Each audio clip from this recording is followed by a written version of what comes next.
and welcome to Hope Worth Repeating, a weekly podcast segment of Behind the Mic podcasts with Mike Stone.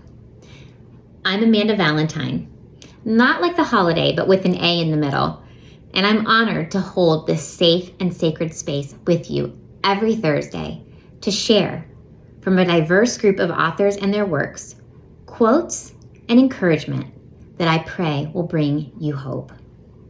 Each week, I will provide you the link to the featured work and creator so you have the opportunity to dive deeper into this hope worth repeating. If you find yourself today needing sunshine in your soul, or just in general, some vitamin D, or a respite from the roundabout of your routine, or a life raft to keep you afloat in the tidal wave of the different storms of life, you're in the right place, and I welcome you. Take a nice deep breath. Roll your shoulders back a few times as I share hope worth repeating from my featured author, Max Lucado, and his hope-filled book, God Will Use This for Good, Surviving the Mess of Life. I've been a longtime reader of Lucado's books.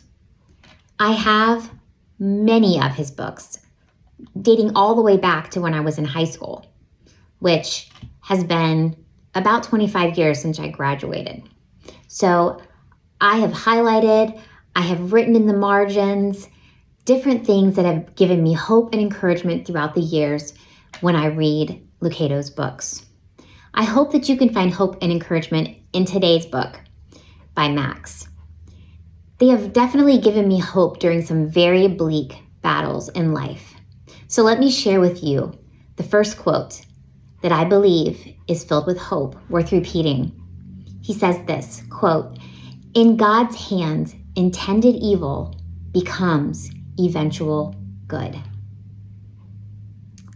Sounds so simple. Just let it sink in as I say it one more time. In God's hands, intended evil becomes eventual good. Can I be real for a minute? When I'm in the middle of the storm and I read a quote like that, I go, I don't see anything good. I only see evil staring me in the face. The hurt, the betrayal, the pain, the broken relationships, the family meltdown, debilitating depression and anxiety, the calculated strategies of other people to bring me down, the gossip behind my back. It's hard to focus on any kind of good when evil is staring me in the face.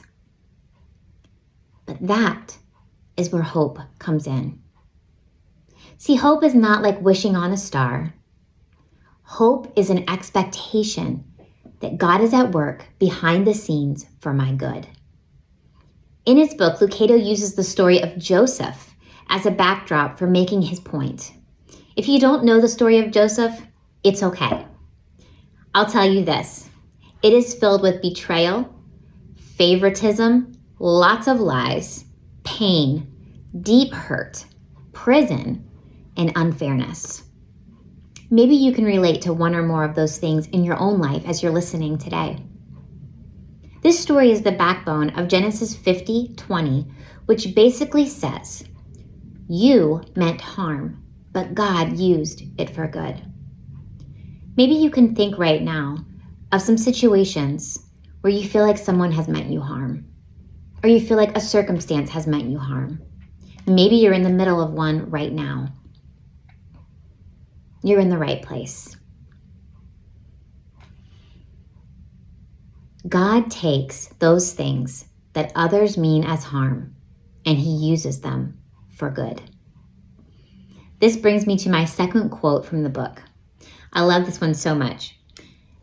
Satan weaves, God reweaves. Let me say that again. Satan weaves, God reweaves.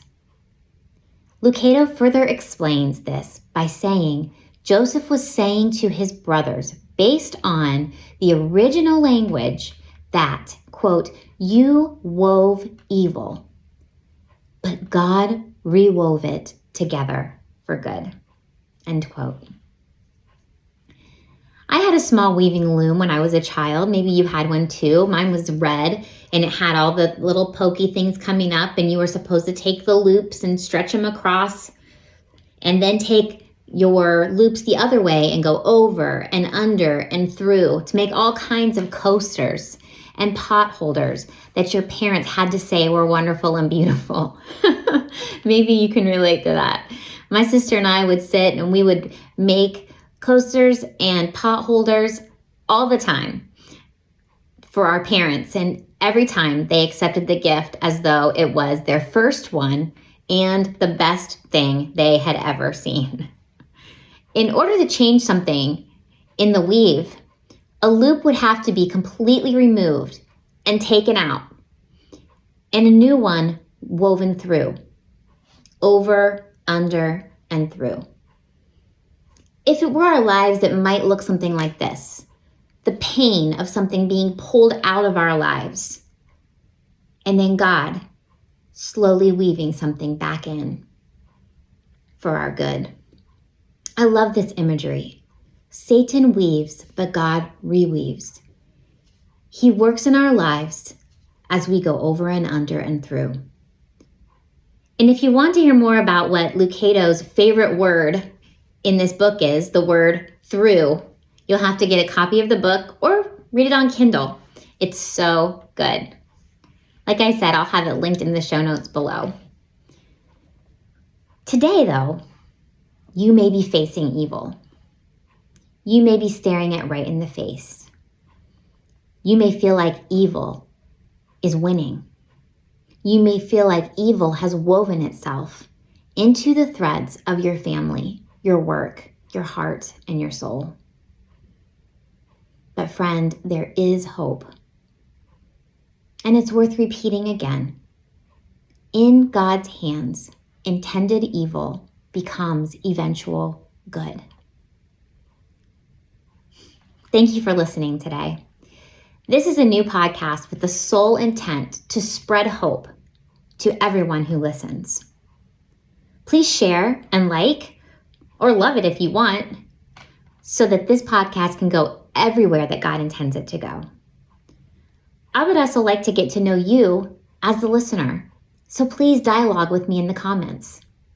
Let me give you some reflection questions to get you started. Am I feeling more hopeful after listening today? And why? Will I allow myself to just receive this hope today? And what will that look like? Who do I know that would benefit from this podcast that I can share it with? And we can talk about it together. If we don't reflect on what we've heard, we quickly lose it.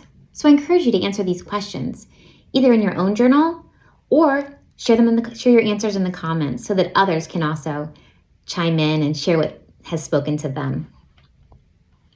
I want to give a special thanks today to Mike Stone of Behind the Mic podcast for his opportunity that he's given me for spreading hope through Hope Worth Repeating.